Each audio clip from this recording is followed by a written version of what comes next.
Ration দুর্নীতি মামলায় ফের অ্যাকশনে ইডি। রেশন দুর্নীতি মামলায় কলকাতা সহ 7 জায়গায় তল্লাশি ইডির। কলকাতা, বারাসাত, মেদিনীপুর, কল্যাণী, জয়নগর, পশ্চিম মেদিনীপুর সহ 7 জায়গায় তল্লাশি। কল্যাণীতে এক ফুড ইন্সপেক্টরের বাড়িতে তল্লাশি। পাশাপাশি পশ্চিম মেদিনীপুর জেলার বেলদা থানার অন্তর্গত ধনেশ্বরপুরে স্বদেশকান্তি বেরার বাড়িতে এলো কেন্দ্রের ইডির দল। জানা যায়, রেশন দুর্নীতি সংক্রান্ত বিষয়ে এই অভিযান।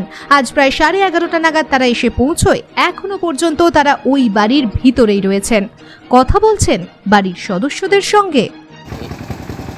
এই যে এখানে কারা এসছে? ওটা থেকে ইডি এসছে। কত জন আছে? 15 জন হবে। মানে সেন্ট্রাল ফাইন এরিয়া বলছেন হ্যাঁ, না? Central bank. ইডির কতজন আছেন? ইডির মনে হয় 7-8 জন। কি করছে, কাদের বাড়িতে এসছে এটা? স্বদেশকান্তি বেরার বাড়িতে এসছে। কি ব্যাপার, কি বলছে? আমাকে ফার্স্টে জিজ্ঞেস করলো স্বদেশকান্তি বেরা কোথায়, তারপর আমি বললাম ও তো বাড়িতে নেই মনে হয়। তারপর বাড়িতে নেই, বাজার গিয়েছিলো মনে হয়, আমি তো জানি না। আমি তো আমার দোকানের মাল করতে চলে গেছিলাম। তো আমি ফিরে আসার পরে তা কিছুক্ষণ পরে সদস্যও ঢুকলো। তখন স্বদেশকান্তি বেরাকে জিজ্ঞেস করছে যে এটা আপনার বাড়ি না? হ্যাঁ। বাবার সঙ্গেও দেখা হয়েছে, কথা বলছে যে চালের ব্যবসা করতো না? হ্যাঁ, চালের ব্যবসা করতো। এইবারে বাড়িতে গেছে, কি করবে না করবে, কিভাবে তদন্ত হচ্ছে সেটা আমি আর বলতে পারবো না। এটা কি আগে থেকে চালের না ব্যবসা? না, আগে হাস্কিং চালের ব্যবসা হতো, এখানে কোনো রেশনের চালের ব্যবসা হতো না।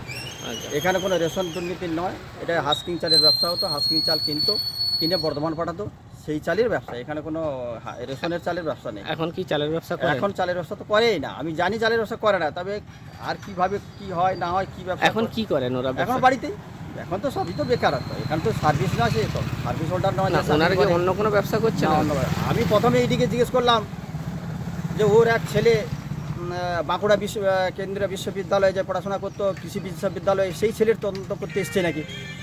তখন বললো না না না, আমরা ইডি থেকে এসেছি, রেশনের চালের ব্যবস্থা এই ব্যাপার নিয়ে ওটা খোঁজ খবর নিতে। আপনার নাম?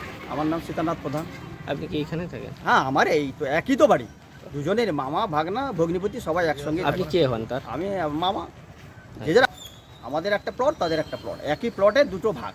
ওকে, থ্যাংক ইউ। আমাদের ফ্যামিলি আলাদা থাকে, তাদের ফ্যামিলি আলাদা। 2011 থেকে যে যার পৃথক।